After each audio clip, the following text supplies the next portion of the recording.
Radio Publique Africaine.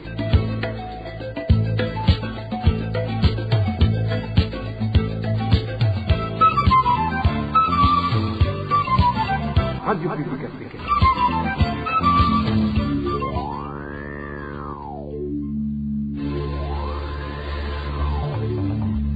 C'est le moment de suivre le journal parlé en français. À la présentation, Émile Nivasumbo.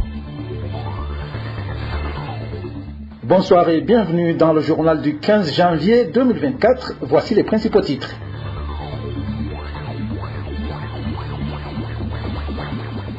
Le trafic des jeunes burundais dans les pays arabes est très rentable et les difficultés rencontrées sont normales. Le ministre des Affaires étrangères que vous allez suivre dans ce journal évoque la recherche d'autres marchés de main-d'œuvre. Et les proches d'un habitant de Giharo réclament sa libération. Il est détenu à la place de son patron accusé de fraude. Et les détails à suivre dans cette édition. Au cours de ce journal, nous allons aussi parler des contributions forcées liées à la visite du chef du parti CNDD-FDD en commune Mukaza, les contributions dénoncées par certains habitants de la zone Nyakaliga. Tout de suite, le développement des titres.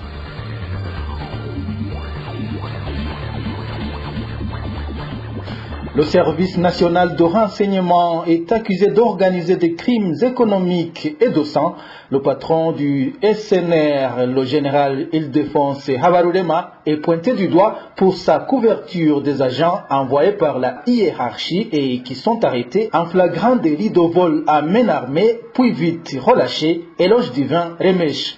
Des cas de vol à main armée se remarquent ces derniers jours dans différentes localités et sont pointés du doigt parmi les auteurs des agents du service national de renseignement, une institution sous tutelle de la présidence et dirigée par le général Ildefonse Habarulema. Parmi les localités qui ont connu de tels cas de vol figurent celles dont les voleurs ont été attrapés en flagrant délit par des agents de sécurité mais qui n'ont pas été sanctionnés selon certaines sources de la RPA. Ces voleurs sont des agents du service national de renseignement. À titre illustratif, c'est un cas de vol survenu en date du 28 décembre 2023 au quartier industriel où un des agents du service national de renseignement, plus connu sous le nom de Rama, ayant été cité dans de nombreux crimes, a été arrêté à l'endroit appelé Kukigabiro avec deux autres personnes. Ils allaient commettre un vol avec des armes. Sur les réseaux sociaux, des photos qui circulaient montraient ces agents du service national de renseignement menottés et sous interrogatoire des policiers, mais nos sources nous ont révélé que par la suite, ils ont été relâchés. Le responsable du service national de renseignement en mairie d'Obujumbura a dit, selon nos sources, que l'agent Rama était sur les lieux car il a porté du secours aux personnes qui allaient subir un vol. Une déclaration qui a valu à l'agent Rama et ses compagnons d'être libres jusqu'à présent, selon nos sources. L'autre cas de vol à main armée a été signalé en date du 4 janvier 2024 au quartier Mutanga Nord, dans un ménage situé sur l'avenue Nhondo, en haut de l'endroit communément appelé Kwamotukadzi. Des informations émanant de cette localité indiquaient que c'était un Burundais de la diaspora qui était venu en vacances au pays qui était la cible de ces voleurs. En peu de temps, nos sources indiquent que ce sont deux agents du service national de renseignement connus sous les noms de Kazungu et Ngoloka qui sont vite intervenus et ont arrêté deux voleurs. Les mêmes sources ajoutent que parmi les voleurs arrêtés par Kazungu et Ngoloka figurait un agent du service national de renseignement prénommé Terence. Ce dernier fut l'un des agents de transmission de Kazungu selon nos sources. L'intervention rapide de Kazungu et Ngoloka sur le lieu du crime est expliquée par nos sources comme une façon de protéger leurs collègues en faisant semblant d'arrêter des voleurs. Un autre cas de vol à main armée récemment signalé est arrivé en zone d'Okinindo. Nos sources au service national de renseignement nous ont révélé que parmi les auteurs de ce coup, d'Okinindo fait partie un agent de renseignement prénommé Élysée. Les informations en possession de la RPA précisent que des organisateurs de ces vols au sein du service national de renseignement sous la responsabilité du général Ildefonse Habarulema sont subdivisés en groupes.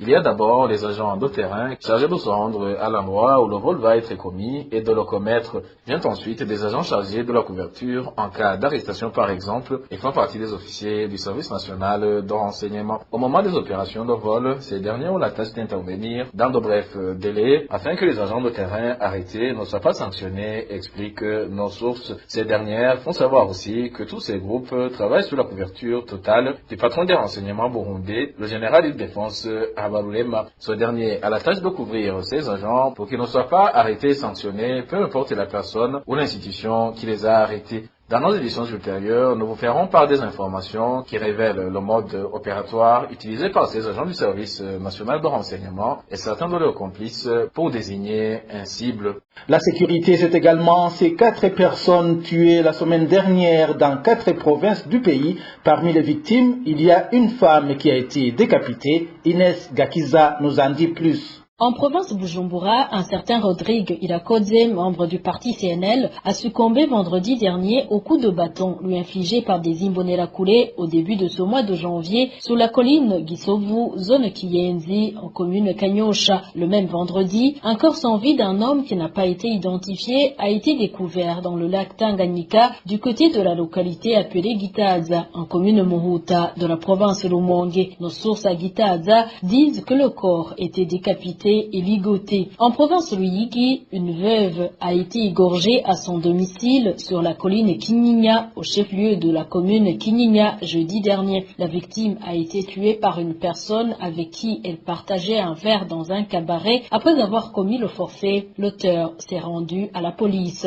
La dernière personne répertoriée par la rédaction de la RPA est de la province Chibitoke. Il s'agit d'un homme qui a été retrouvé mort sur la colline Kaburanwa, commune Uganda, lundi de la semaine dernière. Nos sources à Uganda révèlent que la victime a été tuée étranglée. Les administratifs en commune Uganda ont ordonné son enterrement le même jour sans aucune investigation.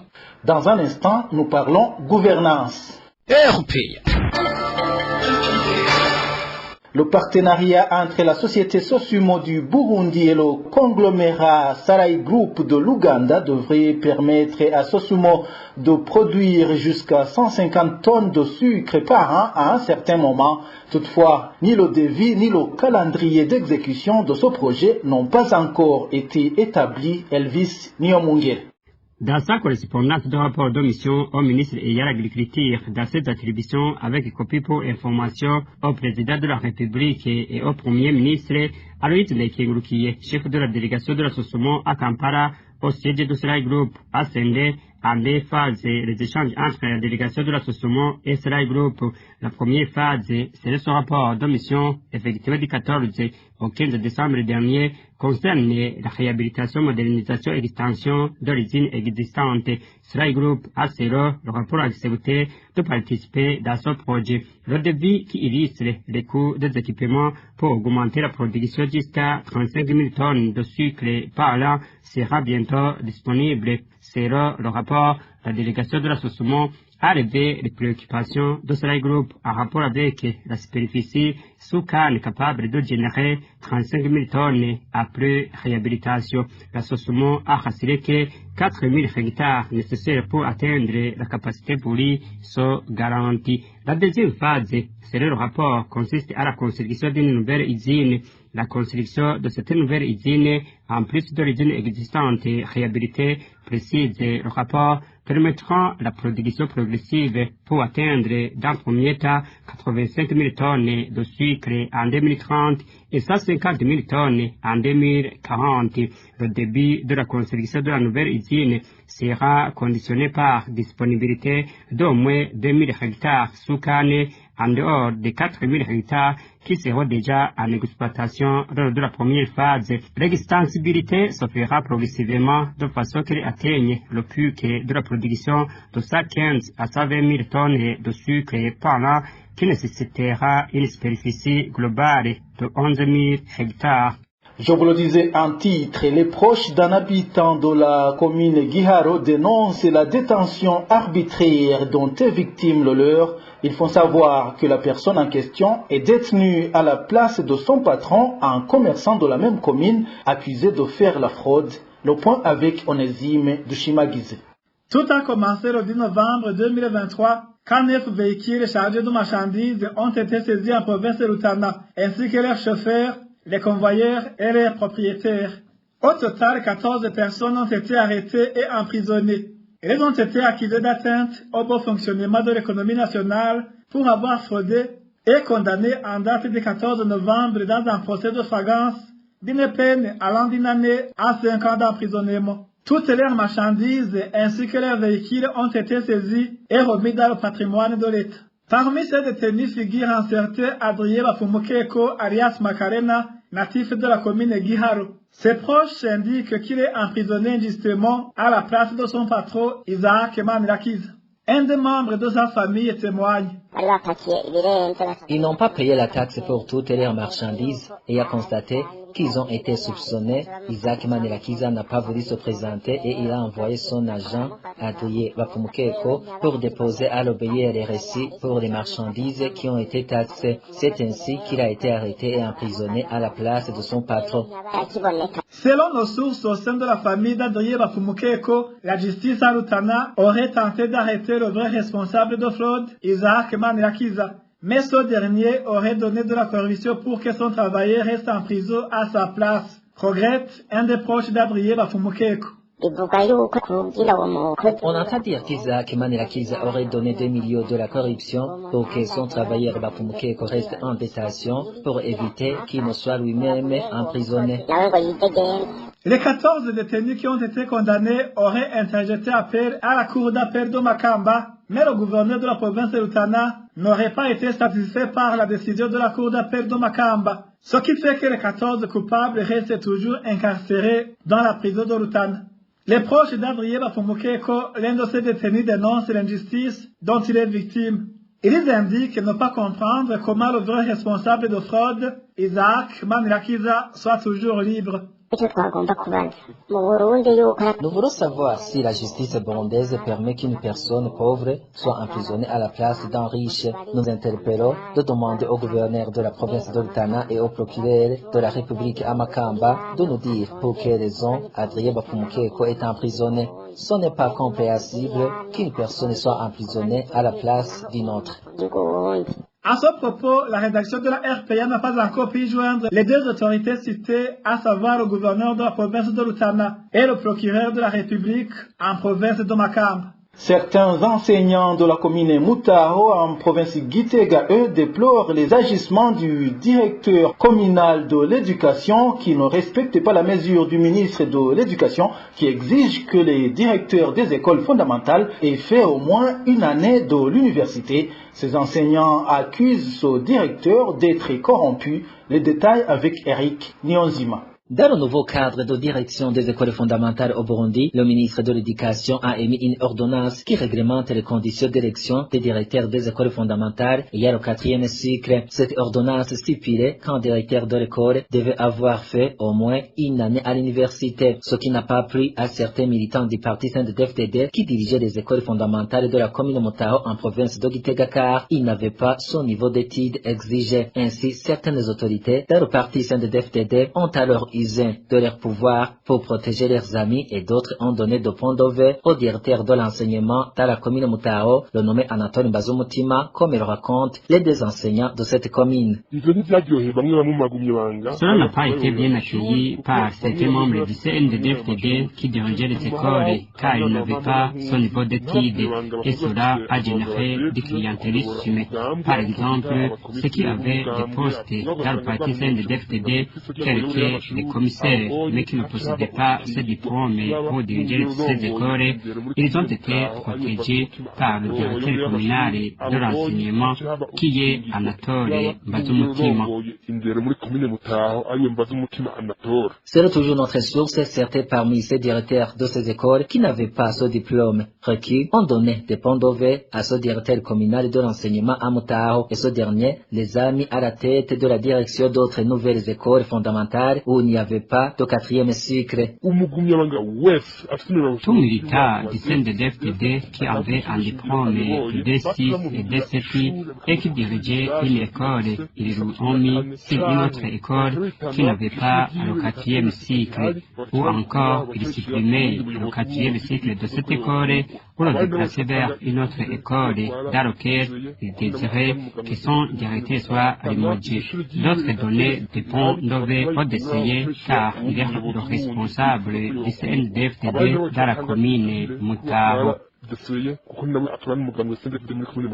Ce qui frise ces enseignants, c'est que ces directeurs qui dirigent ces écoles à cause de la corruption ne font pas correctement leur travail car la plupart de leur temps, ils le passent dans les activités de leur parti CNDD-FDD. Il y a le directeur de l'école fondamentale Kwasabi 2 qui s'appelle Désiré Gelpishaka qui a un diplôme D6. Le 4e cycle a été supprimé sur son école et a été mis sur une autre école à cause de cette corruption dans le parti CNDD-FDD faite par ces directeurs d'école qui ont des diplômes D6 et D7 pour qu'ils restent à la direction des écoles au lieu de se rendre au travail. Ils vont plutôt organiser des réunions du parti sur les différentes collines. Ils ne sont plus capables de diriger les écoles.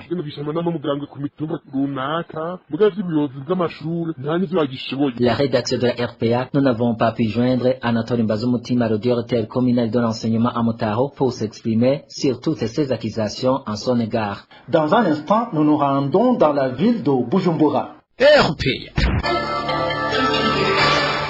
Je vous le disais également en titre, certains habitants de la zone Nyakabiga, commune Mukaza, à mairie de Bujumbura, s'insurgent contre des contributions forcées qui sont en train d'être collectées dans les ménages et les petits marchés. Ces contributions seraient liées à la préparation de la visite du secrétaire du parti CNDD-FDD dans la commune Mukaza. Plus de détails avec Dani Claire, il la trouve. Un groupe des Imbonera coulé en compagnie de Bonaventure Ndaïchimiye, le chef du quartier de Nyakabiga 3 et le chef de notable collinaire de ce quartier, Fabrice Nungumburanye, sillonnent depuis vendredi de la semaine dernière les ménages et les petits marchés pour collecter de force l'argent destiné à accueillir le président du parti CNDD-FDD dans cette commune et les autres visiteurs membres de ce parti. Notre source en zone Nyakabiga indique que ceux qui ont osé dire qu'ils ne contribueront pas parce qu'ils ne sont pas membres de ce parti ont été sérieusement menacés. Nous estimons que c'est de la persécution. Les choses se sont empirées lorsqu'ils se sont adressés à un tailleur du nom de Hermès, alias Karamaga, qui exerce dans ce petit marché. Ils lui ont demandé ses contributions, mais il a refusé, alléguant qu'il est membre du parti CNL et on l'a accusé de révolter les autres. À ce moment-là, ils sont partis, mais les Imboneracoulés sont revenus par après, accompagnés de Fabrice, le chef des notables collinaires à Nyakabiga 3, et ils lui ont menacé jusqu'à ce qu'il cède pour donner cette contribution à hauteur de 1000 francs. On lui avait signifié que s'il ne donne pas cette contribution, il ne pourra plus continuer à exercer à ce petit marché. Ces habitants de la zone Nyakabiga demandent que ces intimidations cessent, afin qu'ils puissent continuer à faire face à la cherté de la vie paisiblement. Nous demandons que ces persécutions qui consistent à exiger des contributions intempestives cessent. Nous vivons une vie très chère. Si une personne se présente à ce petit marché pour faire face à la vie de sa famille, pour avoir de la ration, qu'il cesse de nous exiger des contributions pour un parti dont nous ne sommes pas membres. À ce sujet, la rédaction de la RPA n'a pas encore pu joindre Florent Ngizabahizi, administrateur de la commune Mukaza. Je vous le disais également dans les titres, le trafic des jeunes dans les pays arabes est très rentable pour le gouvernement du CNDD-FDD. Il n'y a rien d'anormal que certains jeunes font face à des difficultés puisque cela arrive à tout le monde. Propos du ministre burundais des Affaires étrangères et de la coopération au développement, Albert Shingiro, ajoute que le gouvernement continue plutôt à négocier d'autres marchés pour renforcer son commerce qui rapporte beaucoup d'argent, d'autant plus que le gouvernement n'a pas d'emploi pour cette jeunesse. Suivez plutôt le ministre Albert Shingiro.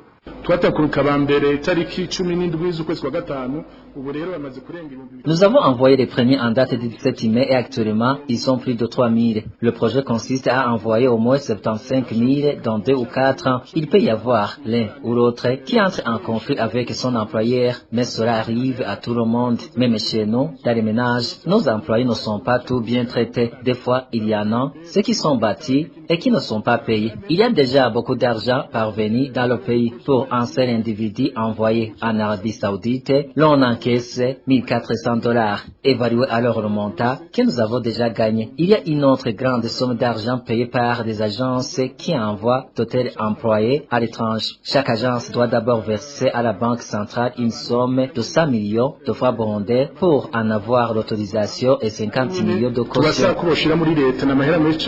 Agence imwe ibanza gushiraho muri banke centrale amahera ngana n'imiliyoni ijana y'amarundi aho no kuvuga kuronka uruhusha rwo kuruka abantu hanze hamwe n'amahera.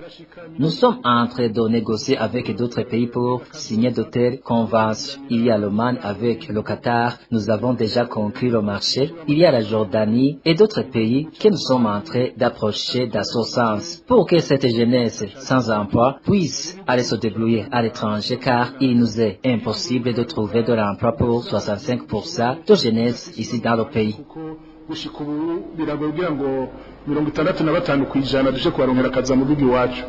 Le ministre des Affaires étrangères et de la coopération au développement, Albert Shingiro, répondait aux questions orales des députés à l'Assemblée nationale ce vendredi. Pour clore cette édition, parlons de cette carte d'identité biométrique qui pourrait contribuer à la lutte contre les fraudes électorales. C'est l'avis de Gabriel Banzawitonde, président du parti politique APDR.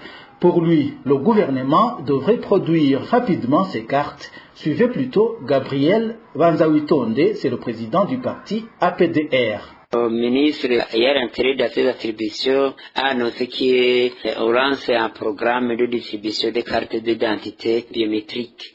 Pour nous, parti APD, c'est une satisfaction puisqu'il a dit que même pendant les élections, on va utiliser cette carte. Alors, on savait que pendant les élections, il y avait des réclamations, il y avait des lamentations parce que la carte nationale d'identité, on trouvait peut-être qu'il y a des gens qui ont double carte, mais aussi pendant les élections, il y avait difficulté des populations d'accéder à cette carte puisqu'il y avait bousculage des gens qui cherchaient beaucoup de cette carte au moment des élections. Donc, on disait qu'il y a des fraudes électorales à base de la distribution des cartes nationales d'identité. Alors, avec cette carte biométrique, donc chaque personne devrait détenir une carte. Alors, c'est une fraction et la réponse pour les élections prochaines. Alors, pour voter le PD, c'est pourquoi nous avons lancé un appel vibrant aux autorités administratives et structures ministérielles intérieures à cette admission d'accélérer la distribution, puisque nous avons aujourd'hui lenteur dans la distribution de cette carte. Il n'y a pas de maison de distribution au niveau des communes pour que les gens y accèdent. C'est pourquoi nous demandons que si possible d'accélérer la distribution afin que nous arriverons aux élections étant que tout le monde est dedans de cette nouvelle carte nationale d'identité. Mais aussi, nous avons demandé que ce programme ne devrait pas arrêter. Il faut que pendant les élections, on utilise cette carte pour éviter d'autres malentendus, d'autres lamentations de fraude électorale via les cartes nationales d'identité, car cette carte biométrique, c'est une carte qui devrait au moins tenir une seule personne avec une carte, sans toutefois qu'il y a double de cartes. Dans l'ensemble, les partis APD demandent que ce programme devrait être maintenu pour qu'en 2025 et 2027, même d'autres directions, on utilise cette carte. Voilà, c'est Gabriel Banzawitonde, le président du parti Alliance pour la paix, la démocratie et la réconciliation, APDR. Et c'est par ici que nous mettons un point final au journal du 15 janvier 2024. Merci à vous tous qui nous avez suivis. À la présentation, c'était Émile Niwasumba. Au revoir.